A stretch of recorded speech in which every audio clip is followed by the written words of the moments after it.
This is the reason why I want to make this video. When we have y bar, if we use the double integral for it, we still have 1 over a and then double integral over the region. Now, for y bar, all you have to do is just a y and then multiply by dA. Where is the 1/2? Today, let's talk about the centroid, in particular, the double integral version. So, check this out.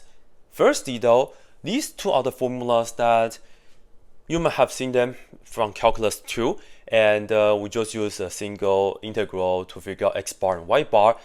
Now, here's the formula if you use double integrals. X bar is equal to, we have 1 over a, and a is just the area of a region, such as this one right here. And then we have a double integral. And remember, in my previous video, I mentioned that if we have a double integral, we will be integrating it over a region. Right here, I'll just put down capital R. And here, if we are trying to get x bar, we have x inside and multiply by dA. And okay, that looks pretty good. Because if you look at this and that, 1 over x is the same. We have the x for the x bar. Now, what's f of x times dx? This is the y value of the function. So imagine that we have a vertical rectangle. So that's kind of like our dA here, right? Pretty good. A small change in the area. Now, this is the reason why I want to make this video. When we have y bar, if we use the double integral for it, we still have 1 over a and then double integral over the region. Now, for y bar, all you have to do is just a y and then multiply by dA.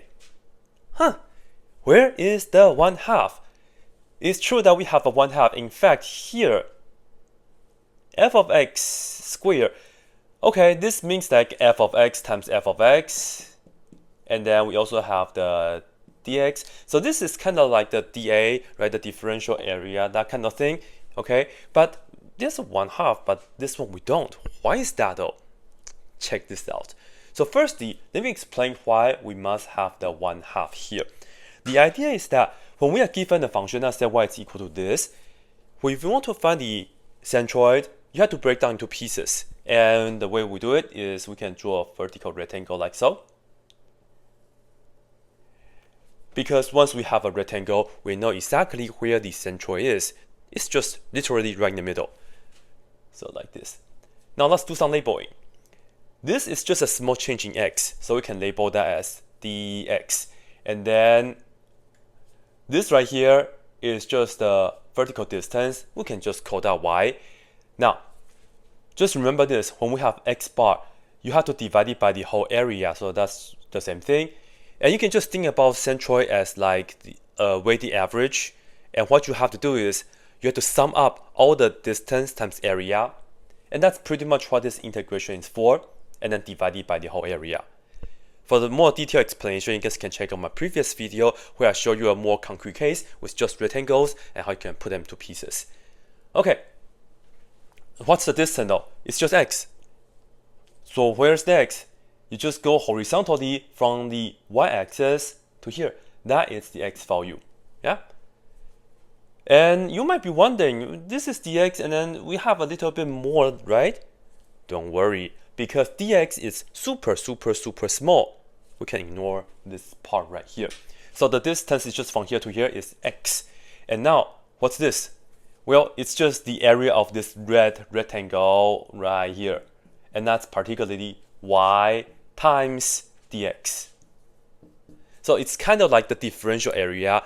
Yeah, it's a small change in the area, but technically not really the differential area. I'm going to explain that right here in detail. Okay, now get to y bar. Still 1 over a. Why do we have 1/2? Because where is this point? The distance is going to be from here up here. Only halfway.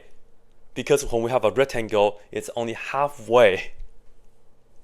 Vertically, for the centroid, that's when we have the 1/2, which is 1/2 f of x, and then again times the area of the red rectangle, and then you add them up with integration and all that stuff. Okay, now why don't we have the 1/2 here? Here is the cool part. Now, when you use the double integral notation with dA, when you have this dA here, it has to be either dx dy or dy dx.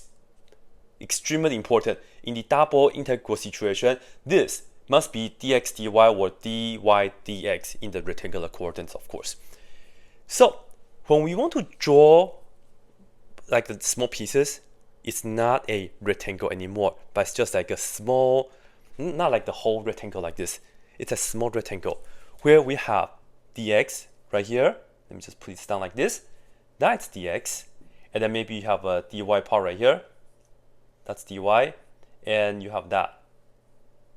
This is the portion that we want.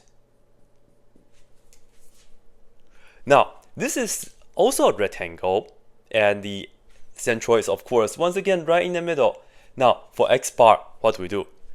Distance horizontally from here to here, that is just nicely equal to x, times the area of this rectangle, which is dx times dy.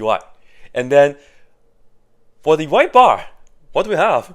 Vertical distance from here to here, and that is nicely equal to y. Because remember, earlier, this whole thing is y. For the centroid of this red rectangle is halfway only. That's why it's half y. But for this right here, yes, even though we have a dy like this, we have a small extra part here. But dy is also super small. You can ignore that. So it's just the vertical distance from here to here, and we label that as y. And that's it. Seriously. Yeah. And now, here's a question. Is it possible for us to not use the 1/2 here for this formula? It's possible. If we draw the rectangle horizontally right here, then we can do the following. Check this out. Right here, I could have done like this. And if I draw the horizontal rectangle like this, then you can see that the centroid is right in the middle here. And if you want to get a y bar, this will again 1/a and the integral. And here's the deal. I will need the distance from here to here. That will be denoted as just a y. So I just need a y. But now you have to be careful.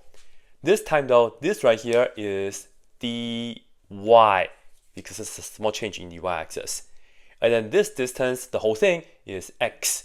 So this part right here will be x times dy. So again, it's just like the small change in the area, the rectangle area. X is not allowed in the y world. So in this case here, this function, if you were given y is a function of x, you have to rewrite it as x being a function of y, and then put that in here. And then because we're in the y world, we have to pay attention to the values going from, let's say, c to d like this. Meanwhile, earlier it was a to b. I should have mentioned that right here. Okay, so that's a big difference. And if you do the rectangle horizontally like this to get the x bar, it's pretty much this, and then just switch that.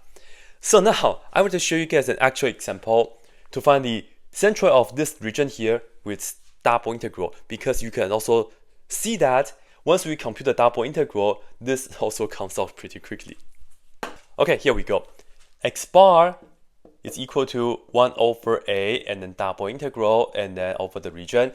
And when we have a double integral version, it's so much easier to remember. Just x and then dA. And in fact, if you have a solid, you can extend the idea to a triple integral to find the centroid or the center of mass of a solid, which is pretty cool. All right, we will have to get the area, which is just going to be this region here. And the area, we don't have to be fancy, just the integral. This is the equation. X will be going from 0 to 2 because 2 makes that 0. So 0 to 2. And then just do 4 minus x squared dx, area under the curve. Work that out, you get 16/3. So I'm just going to write 1/16/3. Here is the deal. When we set a double integral, we have to decide if we want to use dy dx or dx dy. Up to you. It's not so bad here. And here's my recommendation. If we have a function in terms of y being a function of x, then use dy first.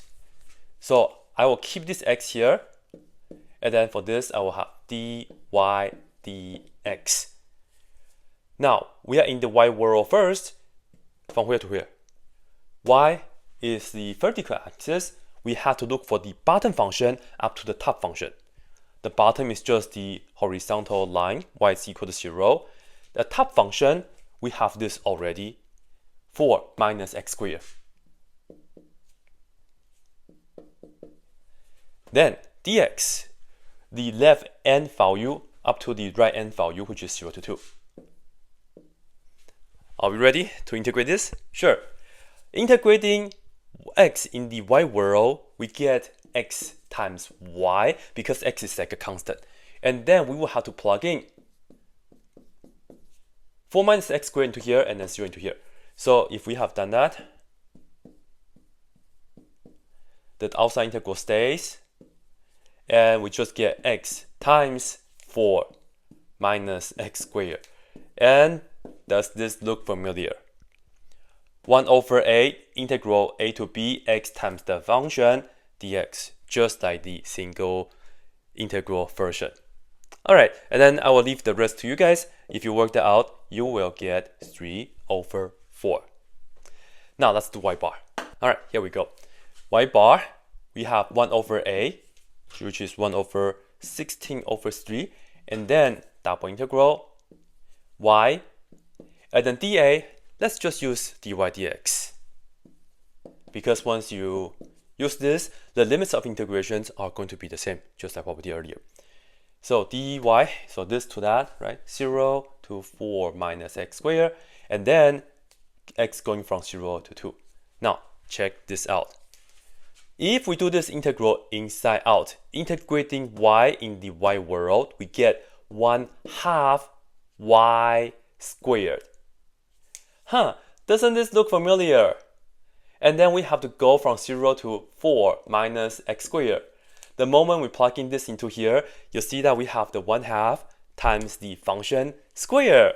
Just like the single integral version. Very, very nice, right? So integral going from 0 to 2, and then 1/2, and the function is 4 minus x squared, and then square that dx. Ta-da, just like this. Work that out, you will get 8 over 5. Yeah, so did I box the answer earlier?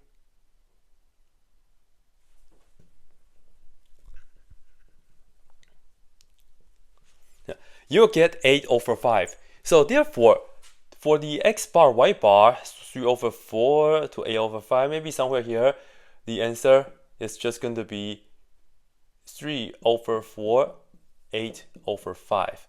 And that's the centroid, x bar, y bar. And then now I'll box this right here for the answer. Okay, a small challenge. What if we switch the dy dx into dx dy? What would happen? Well, think about it. I have plenty of